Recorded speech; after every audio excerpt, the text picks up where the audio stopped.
ਅਸੀਂ ਹੁਣ ਗੱਲ ਕਰਦੇ ਹਾਂ ਨਿਊ ਇੰਡੀਆ ਫਾਊਂਡੇਸ਼ਨ ਟਰਸਟ ਦੇ ਬਾਰੇ। ਸਾਰਿਆਂ ਨੂੰ ਮੇਰੀ ਤਰਫੋਂ ਸਤਿ ਸ੍ਰੀ ਅਕਾਲ। ਅਤੇ ਤੁਸੀਂ ਸਕਰੀਨ 'ਤੇ ਦੇਖ ਰਹੇ ਹੋ ਵੈਲਕਮ ਟੂ NIF ਫੈਮਿਲੀ। ਜਦੋਂ ਵੀ ਤੁਸੀਂ ਕਿੱਥੇ ਵੀ ਕੋਈ ਵੀ ਪਲਾਨ ਦਿਖਾਉਂਦੇ ਹੋ ਤਾਂ ਤੁਹਾਡੇ ਅੱਗੇ ਇੱਕੋ ਹੀ ਸਵਾਲ ਆਉਂਦਾ ਕਿ ਇਹਦੇ ਲੀਗਲ ਡਾਕੂਮੈਂਟ ਹੈ ਕਿ ਨਹੀਂ। ਤੁਸੀਂ ਸਕਰੀਨ 'ਤੇ ਦੇਖ ਸਕਦੇ ਹੋ ਕਿ ਸੰਸਥਾ ਦੇ ਸਾਰੇ ਲੀਗਲ ਡਾਕੂਮੈਂਟ ਜੇ ਨੇ ਮੌਜੂਦ ਨੇ। ਇਹਨਾਂ ਵਿੱਚ ISO ਦੇ 2 ਸਰਟੀਫਿਕੇਟ ਨੇ। ਇਹਨਾਂ ਦੇ ਇੱਕ ਤਾਂ ਹੈਗਾ ਹੈ ਨਿਊ ਇੰਡੀਆ ਫਾਊਂਡੇਸ਼ਨ ਟਰਸਟ ਦੇ ਨਾਮ 'ਤੇ, ਇੱਕ ਹੈ NIF life care private limited ਦੇ ਨਾਮ 'ਤੇ। ਇਹਨਾਂ ਦੋਨਾਂ ਨੂੰ ਇੱਕ ਦੂਜੇ ਦੇ ਨਾਲ ਜੋੜਿਆ ਗਿਆ ਹੈ। ਨਿਊ ਇੰਡੀਆ ਫਾਊਂਡੇਸ਼ਨ ਜੋ ਟਰਸਟ ਹੈ, ਇਹਦੇ ਵਿੱਚ ਜਦੋਂ ਤੁਹਾਡੀ 27 ਸਦੱਸਿਆ ਹੋ ਜਾਂਦੀ ਹੈ ਤਾਂ ਤੁਸੀਂ ਹਰ ਇੱਕ ਐਡੀਸ਼ਨਲ ਸੁਵਿਧਾएं ਜਿਹੜੀਆਂ ਨੇ ਸੰਸਥਾ ਦੇ ਦੁਆਰਾ ਤੁਸੀਂ ਲੈ ਸਕਦੇ ਨੇ ਅਤੇ ਤੁਹਾਨੂੰ ਮਿਲਦੀਆਂ ਨੇ। NIF life care private limited ਦੇ ਥਰੂ ਤੁਸੀਂ ਆਪਦੀ ਇਨਕਮ ਵੀ ਕਰ ਸਕਦੇ ਹੋ ਅਤੇ ਆਰਥਿਕ ਸਥਿਤੀ ਨੂੰ ਮਜ਼ਬੂਤ ਕਰ ਸਕਦੇ ਹੋ। ਅਤੇ ਨਿਊ ਇੰਡੀਆ ਫਾਊਂਡੇਸ਼ਨ ਟਰਸਟ ਜੋ ਹੈ ਉਹ 2019 ਦੇ ਵਿੱਚ ਰਜਿਸਟ੍ਰੇਸ਼ਨ ਹੋਈ ਸੀ ਔਰ ਇਹ UP ਮਿਰਜ਼ਾਪੁਰ ਤੋਂ ਬਿਲੋਂਗ ਕਰਦੀ ਹੈ। ਤੁਸੀਂ ਉੱਥੇ ਜਾ ਕੇ UP ਮਿਰਜ਼ਾਪੁਰ 'ਤੇ ਜਾ ਕੇ ਤੁਸੀਂ ਵਿਜ਼ਿਟ ਕਰ ਸਕਦੇ ਹੋ। ਅਗਰ ਇਹਨਾਂ ਦੀ ਐਡੀਸ਼ਨਲ ਸੁਵਿਧਾਵਾਂ ਦੀ ਗੱਲ ਕੀਤੀ ਜਾਵੇ, ਜਦੋਂ ਤੁਸੀਂ ਇਸ ਵਿੱਚ 27 ਸਦੱਸਿਆ ਬਣ ਜਾਂਦੇ ਹੋ ਅਤੇ ਤੁਹਾਡੀ ਕੁੜੀ ਦਾ ਜਾਂ ਫਿਰ ਕਿਸੇ ਗਰੀਬ ਘਰ ਦੀ ਕੁੜੀ ਦਾ ਵਿਆਹ ਹੁੰਦਾ ਹੈ ਤਾਂ ਸੰਸਥਾ ਦੇ ਦੁਆਰਾ ਤੁਹਾਨੂੰ 5 ਲੱਖ ਰੁਪਏ ਦਾ ਅਨੁਦਾਨ ਦਿੱਤਾ ਜਾਂਦਾ ਹੈ। ਅਗਰ ਕੋਈ ਭਾਈ ਇਸ ਸੰਸਥਾ ਦੇ ਵਿੱਚ ਕੰਮ ਕਰਦਾ 60 ਸਾਲ ਦਾ ਹੋ ਜਾਂਦਾ ਹੈ ਤਾਂ ਉਹਨੂੰ 3000 ਰੁਪਇਆ ਪ੍ਰਤੀ ਮਹੀਨੇ ਬਿਰਧਾ ਪੈਨਸ਼ਨ ਵੀ ਮਿਲਦੀ ਹੈ। ਇਹ ਸੰਸਥਾ ਸਾਰੇ ਹੀ ਐਗਰੀਕਲਚਰ ਨੂੰ, ਕਿਸਾਨਾਂ ਭਾਈਆਂ ਨੂੰ ਵੀ ਮਦਦ ਕਰਦੀ ਹੈ। ਅਗਰ ਇਸ ਸੰਸਥਾ ਦੇ ਵਿੱਚ ਜੋ ਕੰਮ ਕਰ ਰਿਹਾ ਹੈ ਉਹਨੂੰ ਕਿਸੇ ਚੀਜ਼ ਦੀ ਲੋੜ ਹੁੰਦੀ ਹੈ ਜਾਂ ਫਿਰ ਕਿਸੇ ਵੀ ਤਰ੍ਹਾਂ ਉਹਨੂੰ ਆਪਦੇ ਬੱਚਿਆਂ ਦੀ ਫੀਸ ਦੀ ਜਾਂ ਫਿਰ ਉਹਦੇ ਘਰ ਦੀ ਲੋੜ ਵਾਸਤੇ ਉਹਨੂੰ ਕੁਝ ਵੀ ਪੈਸੇ ਚਾਹੀਦੇ ਨੇ, ਲੋੜ ਹੋ ਜਾਂਦੀ ਹੈ ਤਾਂ ਸੰਸਥਾ ਦੇ ਦੁਆਰਾ 1 ਲੱਖ ਤੋਂ ਲੈ ਕੇ 10 ਲੱਖ ਤੱਕ ਦਾ ਲੋਨ ਪ੍ਰੋਵਾਈਡ ਕਰਦੀ ਹੈ।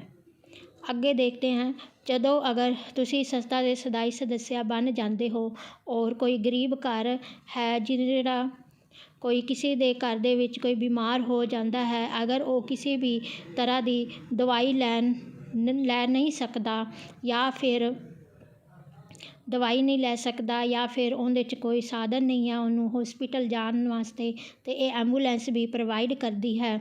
ਅਗਰ ਕਈ ਔਰਤਾਂ ਘਰ ਬੈਠੇ ਕੋਈ ਕੰਮ ਕਰਨਾ ਚਾਹੁੰਦੀਆਂ ਨੇ ਆਪਦੀ ਇੱਛਾ ਦੇ ਅਨੁਸਾਰ, ਅਤੇ ਸੰਸਥਾ ਉਹਨੂੰ ਵੀ ਉਹਦੀ ਇੱਛਾ ਦੇ ਅਨੁਸਾਰ ਹਰ ਇੱਕ ਕੰਮ ਪ੍ਰੋਵਾਈਡ ਕਰਦੀ ਹੈ। ਅਗਰ ਕੋਈ ਅਨਾਥ ਬੱਚਾ ਹੈ ਤਾਂ ਉਹਨਾਂ ਦੀ ਪੜ੍ਹਾਈ ਲਿਖਾਈ ਦੇ ਵਿੱਚ ਵੀ ਇਹ ਮਦਦ ਕਰਦੀ ਹੈ। ਅਗਰ ਕੋਈ ਬਜ਼ੁਰਗ ਆਦਮੀ ਹੈ ਉਹ ਘਰ ਵਿੱਚ ਬੈਠਾ ਰਹਿੰਦਾ ਹੈ ਤਾਂ ਉਹਨਾਂ ਵਾਸਤੇ ਇੱਕ ਅਨਾਥਾਲਿਆ ਆਸ਼ਰਮ ਵੀ ਖੋਲ੍ਹਦੀ ਹੈ ਔਰ ਇੱਕ ਹੌਸਪੀਟਲ ਔਰ ਇੱਕ ਸਕੂਲ ਵੀ ਖੋਲ੍ਹਦੀ ਹੈ। ਅਗਰ ਕੋਈ ਕੁੜੀ ਕੋਈ ਵੀ ਸਿਲਾਈ ਕਢਾਈ ਫ੍ਰੀ ਦੇ ਵਿੱਚ ਸਿੱਖਣਾ ਚਾਹੁੰਦੀ ਹੈ ਤਾਂ ਇਹ ਸੰਸਥਾ ਉਹਨੂੰ ਫ੍ਰੀ ਦੇ ਵਿੱਚ ਵੀ ਸਿਲਾਈ ਕਢਾਈ ਸੈਂਟਰ ਦੀ ਟ੍ਰੇਨਿੰਗ ਦਿੰਦੀ ਹੈ। ਅਗਰ ਇਹਨਾਂ ਦੀ ਮਿਸ਼ਨ ਅਤੇ ਵਿਜ਼ਨ ਦੀ ਗੱਲ ਕੀਤੀ ਜਾਵੇ ਤਾਂ ਇਹਨਾਂ ਦਾ ਮਿਸ਼ਨ ਵਿਜ਼ਨ ਇੱਕ ਹੀ ਹੈ ਕਿ ਇੱਕ ਨਵੇਂ ਭਾਰਤ ਦਾ ਨਿਰਮਾਣ ਕਰਨਾ ਹੈ। ਅਗਰ ਸਰਵਿਸ ਦੀ ਗੱਲ ਕੀਤੀ ਜਾਵੇ ਤਾਂ ਤੁਹਾਡੀ ਕੀ ਸਰਵਿਸ ਮਿਲਦੀਆਂ ਨੇ, ਇੱਕ ਹੈ mobile recharge, prepaid, postpaid, DTH, electronic bill, water bill, FASTag, EMI payment, insurance premium payment ਮਿਲਦੀ ਹੈ। ਇਹ ਸਾਰੀ ਸੁਵਿਧਾ ਲੈਣ ਵਾਸਤੇ ਤੁਹਾਨੂੰ ਸਿਰਫ ਇੱਕ ਵਾਰੀ 299 ਰੁਪਏ ਦੇ ਵਿੱਚ ਤੁਹਾਨੂੰ ਮੈਂਬਰਸ਼ਿਪ ਲੈਣੀ ਪਏਗੀ। ਔਰ ਜਦੋਂ ਤੁਸੀਂ 299 ਦੀ ਮੈਂਬਰਸ਼ਿਪ ਲੈਂਦੇ ਹੋ, ਰਜਿਸਟ੍ਰੇਸ਼ਨ ਤੁਸੀਂ ਬਿਲਕੁਲ ਫ੍ਰੀ ਕਰ ਸਕਦੇ ਹੋ, ਲੇਕਿਨ ਮੈਂਬਰਸ਼ਿਪ ਵਾਸਤੇ ਤੁਹਾਨੂੰ 299 ਰੁਪੀਜ਼ ਲਾਣੇ ਪੈਣੇ ਨੇ ਔਰ ਤੁਹਾਨੂੰ 1999 ਰੁਪਏ ਦਾ ਇੱਕ ਵਾਊਚਰ ਵਾਲਟ ਮਿਲਦਾ ਹੈ।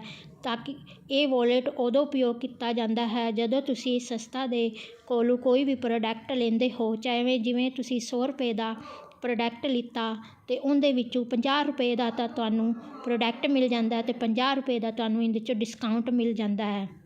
ਅਗਰ ਗੱਲ ਕਰੇ ਤੁਸੀਂ 299 ਦੇ ਵਿੱਚ ਜਦੋਂ 27 ਸਦੱਸਿਆ ਲੈਂਦੇ ਹੋ ਤਾਂ ਤੁਹਾਨੂੰ ਇੱਕ ਤੁਲਸੀ ਡ੍ਰੌਪ ਔਰ ਇੱਕ ਐਂਟੀਵਾਇਰਸ ਚਿਪ ਹੈ ਜੋ ਪ੍ਰੋਡਕਟ ਹੈ ਤੁਹਾਨੂੰ ਮਿਲਦੀ ਹੈ।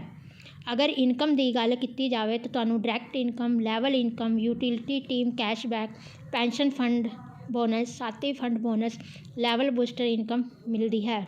ਤੁਸੀਂ ਜਿਵੇਂ ਹੀ ਆਪਦੀ ਆਈਡੀ ਨੂੰ ਐਕਟੀਵੇਟ ਕਰਦੇ ਹੋ, ਤੁਸੀਂ ਕਿਸੇ ਵੀ ਹੋਰ ਮੈਂਬਰ ਨੂੰ ਆਪਦੇ ਨੀਚੇ ਡਾਇਰੈਕਟ ਵਿੱਚ ਲਗਾਉਂਦੇ ਹੋ, ਉਹਨੂੰ ਵੀ 27 ਸਦੱਸਿਆ ਨਿਊ ਇੰਡੀਆ ਫਾਊਂਡੇਸ਼ਨ ਟਰਸਟ ਵਿੱਚ ਲਾਉਂਦੇ ਹੋ ਤਾਂ ਤੁਹਾਨੂੰ ਡਾਇਰੈਕਟ ਇਨਕਮ ਹੈ ਪਰ ਮੈਂਬਰ ਤੋਂ 100 ਰੁਪਏ ਮਿਲਦੀ ਹੈ। ਅਗਰ ਲੈਵਲ ਇਨਕਮ ਦੀ ਗੱਲ ਕੀਤੀ ਜਾਵੇ ਤਾਂ ਤੁਹਾਨੂੰ ਪਹਿਲੇ ਲੈਵਲ 'ਤੇ 100 ਰੁਪਇਆ ਮਿਲਦਾ ਹੈ ਅਤੇ ਦੂਸਰੇ 'ਤੇ 20 ਰੁਪਏ ਮਿਲਦਾ ਹੈ, ਤੀਸਰੇ 'ਤੇ 15 ਰੁਪਏ ਮਿਲਦਾ ਹੈ ਅਤੇ ਚੌਥੇ 'ਤੇ 10 ਰੁਪਏ ਮਿਲਦਾ ਹੈ ਅਤੇ ਪੰਜਵੇਂ 'ਤੇ ਤੁਹਾਨੂੰ 5 ਰੁਪਏ ਮਿਲਦਾ ਹੈ, ਛਠੇ ਲੈਵਲ 'ਤੇ ਤੁਹਾਨੂੰ 4 ਰੁਪਏ ਮਿਲਦਾ ਹੈ ਅਤੇ 7ਵੇਂ 'ਤੇ 3 ਰੁਪਈਏ, 8ਵੇਂ 'ਤੇ 3 ਰੁਪਈਏ, 9ਵੇਂ 'ਤੇ ਤੁਹਾਨੂੰ 2 ਰੁਪਏ ਮਿਲਦੇ ਨੇ, 10ਵੇਂ 'ਚ ਤੁਹਾਨੂੰ 5 ਰੁਪਈਏ, 11ਵੇਂ ਅਤੇ 12ਵੇਂ ਲੈਵਲ 'ਤੇ ਤੁਹਾਨੂੰ 4-4 ਰੁਪਏ ਮਿਲਦੇ ਨੇ ਅਤੇ 13ਵੇਂ ਲੈਵਲ 'ਤੇ 2 ਰੁਪਈਏ, 14 ਤੋਂ ਲੈ ਕੇ 19 ਲੈਵਲ ਤੱਕ ਤੁਹਾਨੂੰ 1-1 ਰੁਪਇਆ ਮਿਲਦਾ ਹੈ ਅਤੇ 20 ਤੋਂ ਲੈ ਕੇ 51 ਲੈਵਲ ਤੱਕ ਤੁਹਾਨੂੰ 0.50 ਪੈਸਾ ਮਿਲਦਾ ਹੈ। ਅਗਰ ਤੁਸੀਂ ਆਪਦੇ ਨੀਚੇ 5 ਮੈਂਬਰ ਲਾਉਂਦੇ ਹੋ ਤਾਂ ਤੁਹਾਡੀ ਟੋਟਲ ਇਨਕਮ 500 ਰੁਪਏ ਦੀ ਮਿਲਦੀ ਹੈ। ਮੰਨ ਕੇ ਚੱਲੋ ਤੁਸੀਂ ਹਰ ਮਹੀਨੇ 5-5 ਮੈਂਬਰ ਵੀ ਲਾਉਂਦੇ ਹੋ ਤਾਂ ਤੁਹਾਡੀ ਇਨਕਮ ਦੇਖੋ 1 ਸਾਲ ਦੇ ਵਿੱਚ ਕਿੰਨੀ ਹੋ ਜਾਂਦੀ ਹੈ। ਜਿਵੇਂ ਤੁਸੀਂ ਆਪਦੇ ਥੱਲੇ 5 ਮੈਂਬਰ ਲਾਉਂਦੇ ਹੋ, 100 ਰੁਪਏ ਦੇ ਹਿਸਾਬ 'ਤੇ ਤੁਹਾਨੂੰ 500 ਰੁਪਏ ਦੀ ਇਨਕਮ ਹੁੰਦੀ ਹੈ। ਉਹੀ 5 ਮੈਂਬਰ ਅਗਰ ਅੱਗੇ 5-5 ਲਾਉਂਦੇ ਆ ਤਾਂ 25 ਮੈਂਬਰ ਤੋਂ 20 ਰੁਪਏ ਦੇ ਹਿਸਾਬ 'ਤੇ ਤੁਹਾਨੂੰ 500 ਰੁਪਏ ਦੀ ਇਨਕਮ ਹੁੰਦੀ ਹੈ। ਇਸ ਤਰ੍ਹਾਂ ਤੁਸੀਂ 5 ਦੇ ਮੈਟ੍ਰਿਕ ਦੇ ਨਾਲ ਕੰਮ ਕਰਦੇ ਹੋ ਤਾਂ ਤੁਸੀਂ ਦੇਖ ਸਕਦੇ ਹੋ ਕਿ 7ਵੇਂ ਲੈਵਲ 'ਤੇ ਤੁਹਾਨੂੰ ਕਿੰਨੀ ਵੱਡੀ ਇਨਕਮ ਹੋ ਸਕਦੀ ਹੈ। ਲੈਵਲ ਬੂਸਟਰ ਦੀ ਗੱਲ ਕੀਤੀ ਜਾਵੇ ਤਾਂ ਤੁਹਾਨੂੰ ਜੋ ਲੈਵਲ ਇਨਕਮ ਮਿਲਦੀ ਹੈ ਅਤੇ ਉਹਦੇ ਨਾਲ ਤੁਹਾਨੂੰ ਲੈਵਲ ਬੂਸਟਰ ਇਨਕਮ ਵੀ ਮਿਲਦੀ ਹੈ। ਜਿਵੇਂ ਹੀ ਤੁਸੀਂ ਆਪਦੇ 5 ਡਾਇਰੈਕਟ ਕਰਦੇ ਹੋ, 5 ਦੀ ਟੀਮ ਹੁੰਦੀ ਹੈ ਪਹਿਲੇ ਲੈਵਲ 'ਤੇ, ਸੈਕਿੰਡ ਲੈਵਲ 'ਤੇ 25 ਅਤੇ ਥਰਡ ਲੈਵਲ 'ਤੇ 125 ਹੁੰਦੀ ਹੈ ਅਤੇ ਥਰਡ ਲੈਵਲ ਤੋਂ ਬਾਅਦ ਜੋ ਵੀ ਆਈਡੀ ਐਕਟੀਵੇਟ ਹੁੰਦੀ ਹੈ ਤੁਹਾਨੂੰ 5 ਰੁਪਏ ਪਰ ਆਈਡੀ ਤੋਂ ਮਿਲਦੇ ਨੇ। ਅਗਰ ਚੌਥੇ ਲੈਵਲ 'ਤੇ ਤੁਸੀਂ 625 ਮੈਂਬਰ ਕਰ ਦਿੰਦੇ ਹੋ ਤਾਂ ਤੁਹਾਨੂੰ 5 + 5 10 ਰੁਪਏ ਪਰ ਆਈਡੀ ਦੇ ਮਿਲਦੇ ਨੇ। ਅਗਰ ਟੋਟਲ ਦੀ ਗੱਲ ਕੀਤੀ ਜਾਵੇ 15 ਰੁਪਏ ਮਿਲਦੇ ਨੇ। ਮੰਨ ਕੇ ਚਲੋ ਤੁਹਾਡੇ ਥੱਲੇ ਕਿਸੇ 10 ਆਈਡੀਆਂ ਲੱਗੀਆਂ ਨੇ ਅਤੇ ਤੁਹਾਨੂੰ 10 ਆਈਡੀਆਂ ਦੇ 150 ਰੁਪਏ ਪ੍ਰਾਪਤ ਹੁੰਦੇ ਨੇ। ਹਰ ਦਿਨ 10 ਆਈਡੀਆਂ ਤੋਂ ਤੁਹਾਨੂੰ 150 ਰੁਪਏ ਪ੍ਰਾਪਤ ਹੋਏਗਾ। ਲੈਵਲ ਇਨਕਮ ਵੀ ਤੁਹਾਨੂੰ ਨਾਲ ਮਿਲਦੀ ਹੈ। ਪੈਨਸ਼ਨ ਫੰਡ ਦੀ ਗੱਲ ਕੀਤੀ ਜਾਵੇ ਤਾਂ ਜਿਵੇਂ ਹੀ ਤੁਸੀਂ 27 ਸਦੱਸਿਆ 299 ਰੁਪਏ ਦੇ ਵਿੱਚ ਆਪਦੀ ਆਈਡੀ ਨੂੰ ਐਕਟੀਵੇਟ ਕਰਦੇ ਹੋ, ਉਸ ਤੋਂ 5 ਦਿਨਾਂ ਦੇ ਵਿੱਚ ਤੁਸੀਂ ਡਾਇਰੈਕਟ ਦੇ ਵਿੱਚ 5 ਮੈਂਬਰ ਕਰ ਦਿੰਦੇ ਹੋ ਤਾਂ ਤੁਹਾਨੂੰ 3% pension fund bonus life time ਤੁਹਾਨੂੰ ਮਿਲਦਾ ਹੈ। ਅਗਰ ਸਾਥੀ ਫੰਡ ਬੋਨਸ ਦੀ ਗੱਲ ਕੀਤੀ ਜਾਵੇ ਤਾਂ ਤੁਸੀਂ 7 ਦਿਨਾਂ ਦੇ ਵਿੱਚ ਤੁਸੀਂ 10 ਡਾਇਰੈਕਟ ਕਰ ਦਿੰਦੇ ਹੋ ਤਾਂ 2% ਤੁਹਾਨੂੰ ਸਾਥੀ ਫੰਡ ਮਿਲਦਾ ਹੈ। ਟੋਟਲ 5% ਪੈਨਸ਼ਨ ਫੰਡ ਸਾਥੀ ਫੰਡ ਤੁਹਾਨੂੰ ਮਿਲਦਾ ਹੈ। ਪੂਰੀ ਕੰਪਨੀ ਦੇ ਵਿੱਚ ਜਿੰਨੇ ਵੀ ਸੰਸਥਾ ਦੇ ਵਿੱਚ ਜਿੰਨੀ ਵੀ ਆਈਡੀਆਂ ਲੱਗਦੀਆਂ ਹਨ ਅਤੇ ਉਹਨਾਂ ਦੇ ਵਿੱਚ ਜਿਹੜੀ ਵੀ ਡੇਲੀ ਕਲੋਜ਼ਿੰਗ ਹੁੰਦੀ ਹੈ ਤਾਂ ਤੁਹਾਨੂੰ ਪੈਨਸ਼ਨ ਫੰਡ ਅਤੇ ਸਾਥੀ ਫੰਡ ਬੋਨਸ ਤੁਹਾਨੂੰ ਰਾਤ ਦੇ 12 ਵਜੇ ਤੋਂ ਬਾਅਦ ਤੁਹਾਨੂੰ ਮਿਲ ਜਾਂਦਾ ਹੈ।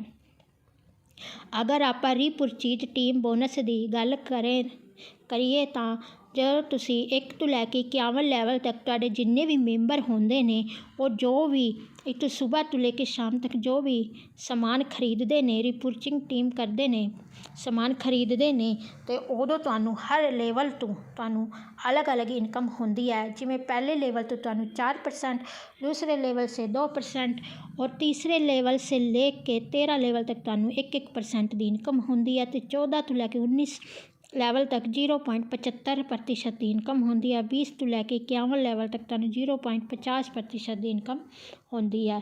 ਯੂਟੀਲਿਟੀ ਕੈਸ਼ਬੈਕ ਦੀ ਗੱਲ ਕੀਤੀ ਜਾਵੇ ਤਾਂ 1 ਤੋਂ ਲੈ ਕੇ 51 ਲੈਵਲ ਤੱਕ ਜਿੰਨੇ ਵੀ ਮੈਂਬਰ ਹੁੰਦੇ ਨੇ ਉਹ ਮੋਬਾਈਲ ਰਿਚਾਰਜ ਕਰਦੇ ਨੇ ਅਤੇ ਉਹ ਜੋ ਮੋਬਾਈਲ ਰਿਚਾਰਜ DTH ਰਿਚਾਰਜ ਕਰਦੇ ਨੇ ਤਾਂ ਤੁਹਾਨੂੰ ਉਹਨਾਂ ਤੋਂ ਵੀ ਤੁਹਾਨੂੰ ਇਨਕਮ ਪ੍ਰਾਪਤ ਹੁੰਦੀ ਹੈ। ਟਰਮ ਐਂਡ ਕੰਡੀਸ਼ਨ ਦੀ ਗੱਲ ਕੀਤੀ ਜਾਵੇ ਤਾਂ IMPS ਵਿਡਰੋ ਹੈ। ਤੁਸੀਂ ਜਦੋਂ ਵੀ ਵਿਡਰੋ ਲਗਾਓਗੇ 1 ਸੈਕਿੰਡ ਦੇ ਵਿੱਚ ਤੁਹਾਨੂੰ ਜਿਹੜੀ ਇਨਕਮ ਹੈ ਤੁਹਾਡੇ ਅਕਾਊਂਟ ਵਿੱਚ ਕ੍ਰੈਡਿਟ ਹੋ ਜਾਵੇਗੀ।